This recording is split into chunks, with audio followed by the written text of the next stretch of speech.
None of them went to jail. One or two of them did, but most of them never ever went to jail. Whereas I was getting took out the picture and then back in, and then back out and then back in. And every time I got took out and tried to come back in, there was a bit more, oh, where's in again, with me.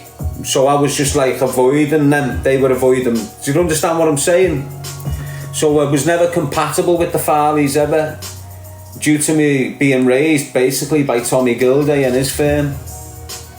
And the Farleys and Tommy Gilday had a madness for years. The dads got dealt with, then the sons tried to deal with it, and then they just got dealt with.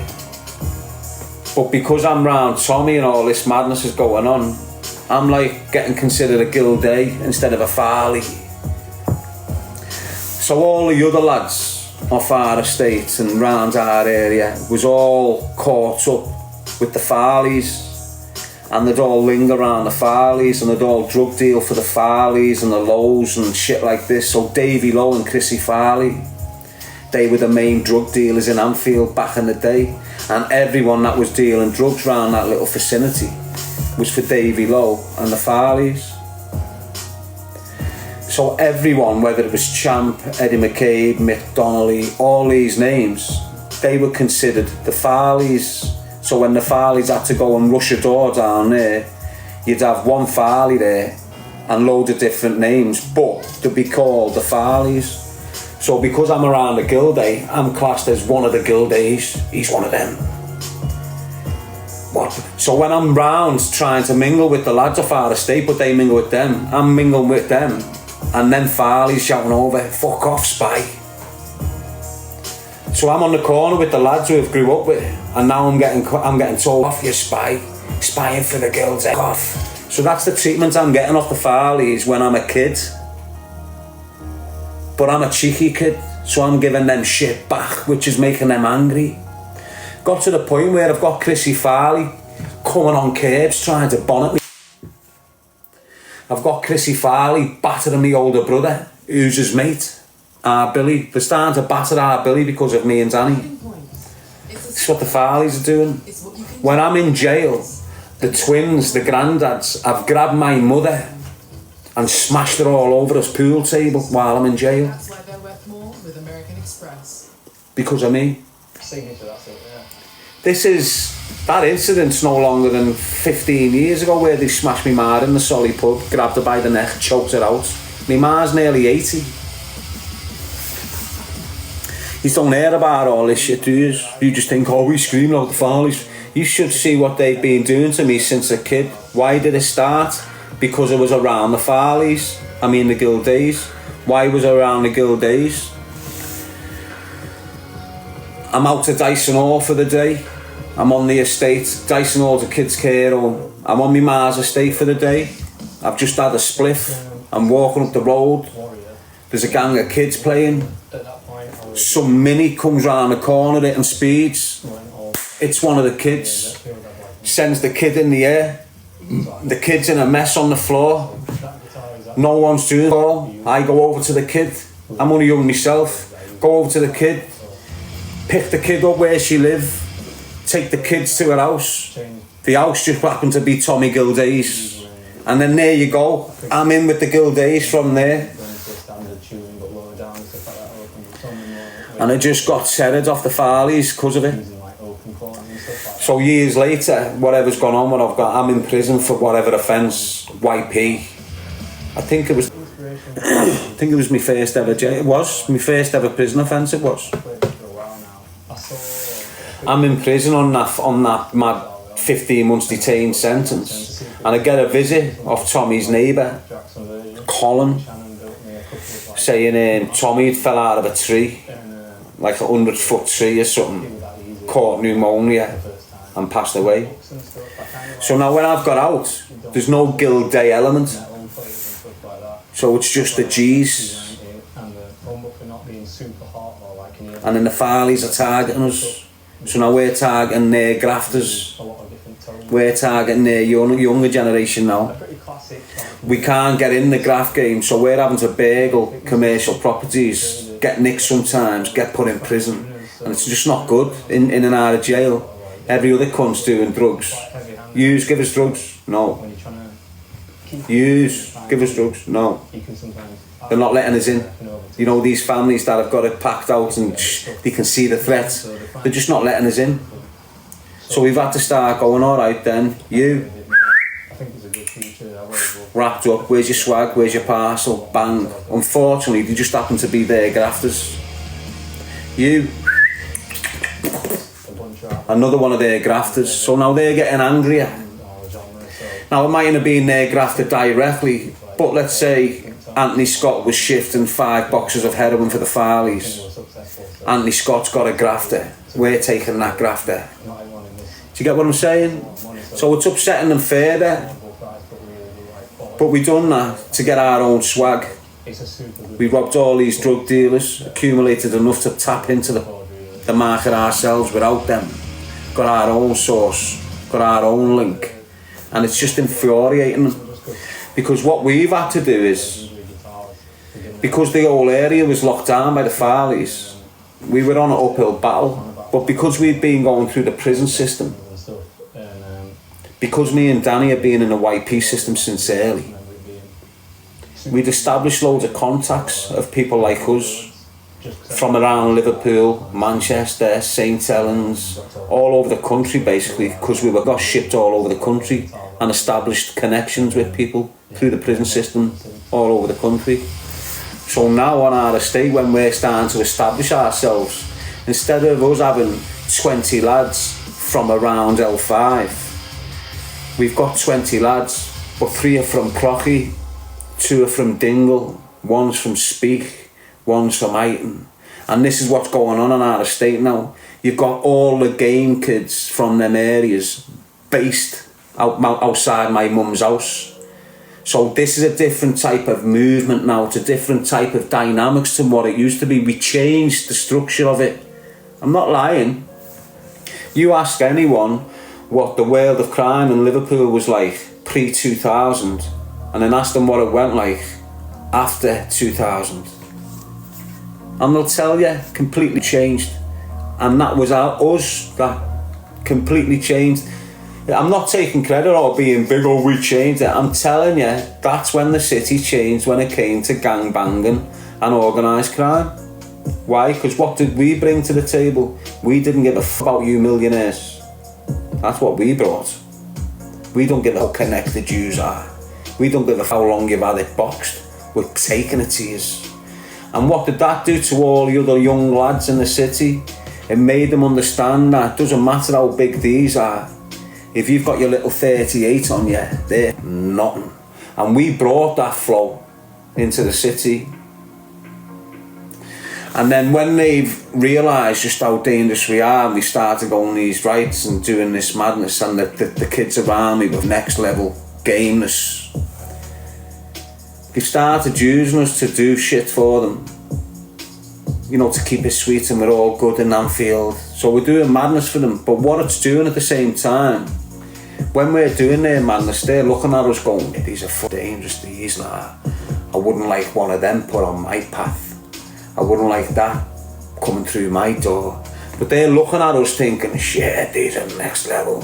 So when we're realising that we're being used, and now we're looking at them, thinking, don't forget, use young lads, loads of use young lads will do the same process.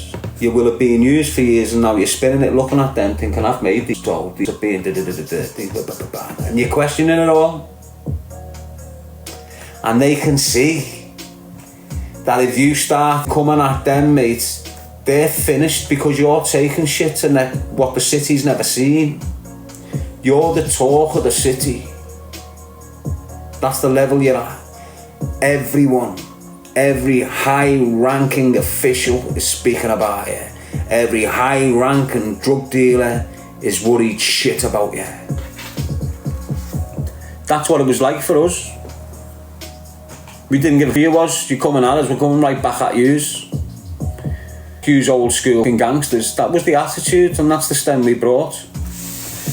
So normally you had kids in Lacoste trackies, red, white, big Reebok, all big mad luminous trackies, and then you'd cruise past our estate and you'll just see us all in big house blacked out. Reebok Classic, Workout black, Low Alpine hats black, Carrymore all black.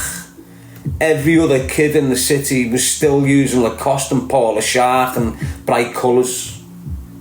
Within a year, Wes Brown and that started changing the dress code. They were like rappers from America in Crocky back then. We've started linking because of our imprisonment together.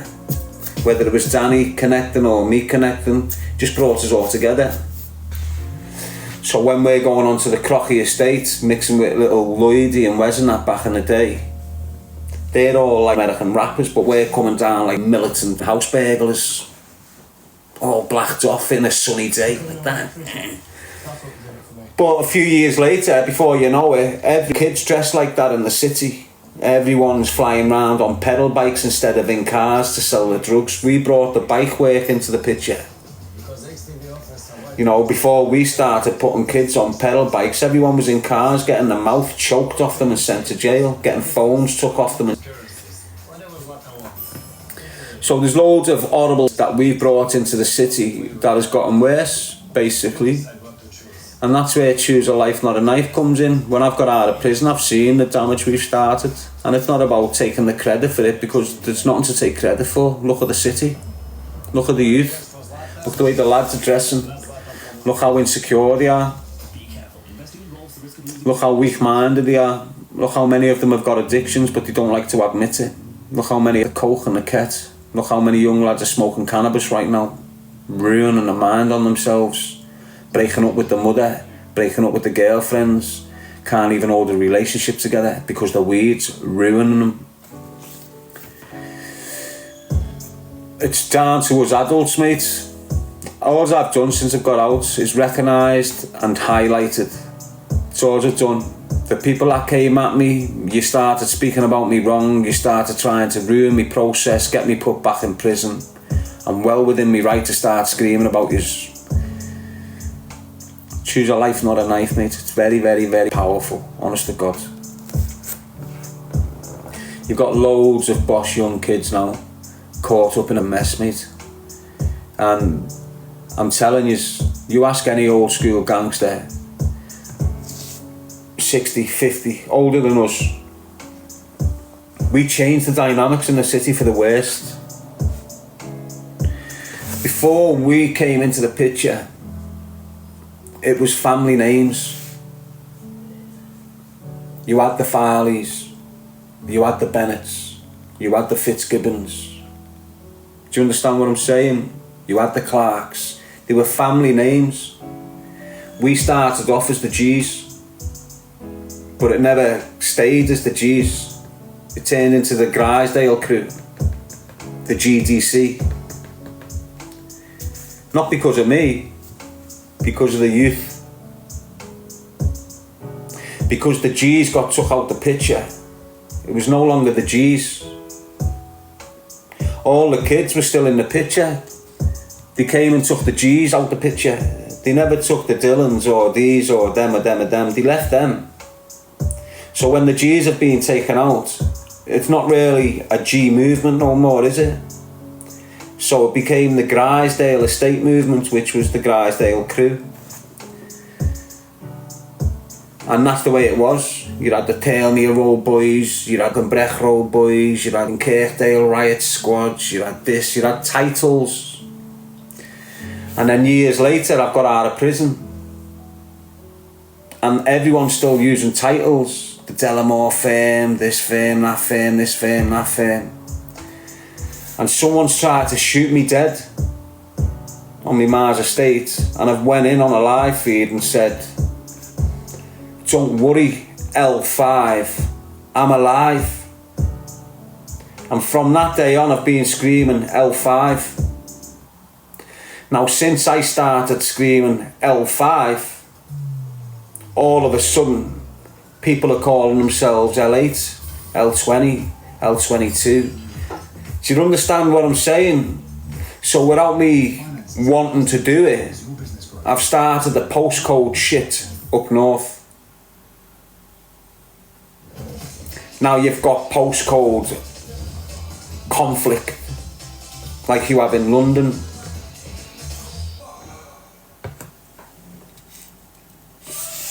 And if you go and look at what I'm saying, it's not me just putting myself in the middle of things and going, I'm responsible for this and I'm responsible for that. You know, it's there, you can see it. If you know my life story and you see how it's unfolded, you can see the impact I've had upon the criminal world when I'm in it and when I'm not in it. And still to this day, with Choose a Life Not a Knife, I'm still impacting on it. L5 Alive is what started everyone saying L4, L3, L32, L8 man them. Do you get what I'm saying? It's good in a way because it's used in music.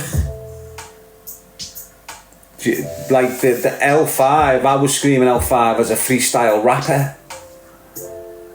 I was rapping and freestyling at that time. Still delivering the message. But me incentive on how to make money and it was music. So when I'm rapping, I'm going L5. Whereas I'm not running out and shooting someone and going L5. Right. Do you want it? L5's just done an L4 in the leg. It's not like that. It's just L5 rapper, L8 rapper, L32. And other people are using the number 5 in the thing, and other people use. So it's all good in a sense, but you can understand where I'm coming from, can't you? As a man that's matured, realised his faults, understood the damage that he created on the city that he loves more than anything in the world, Liverpool. When I've come out of that box of being in and I've just seen the damage that I'd participated in, created and encouraged in 2002, 3 and 4. It's only within me, I've just got to do it for myself really. I know it's going to be helping and encouraging loads, but it's for inner peace why you do it. It's not selfish. It's just that I owe an awful lot to the city of Liverpool, and this is how I try and repay it. Because the damage, our estate before we turned into what we turned into, mate, it was your boss, mate. And then the drug taking, the violence, the paranoia, the drink, just the lifestyle gets you suspecting everyone. Before you know it, you're suspecting people on your estate that's lived there since you were 2 of being snitches, and you're starting to damage the properties and you're starting to get them off the estate because you're on this mad thing that they're snitching and they're not.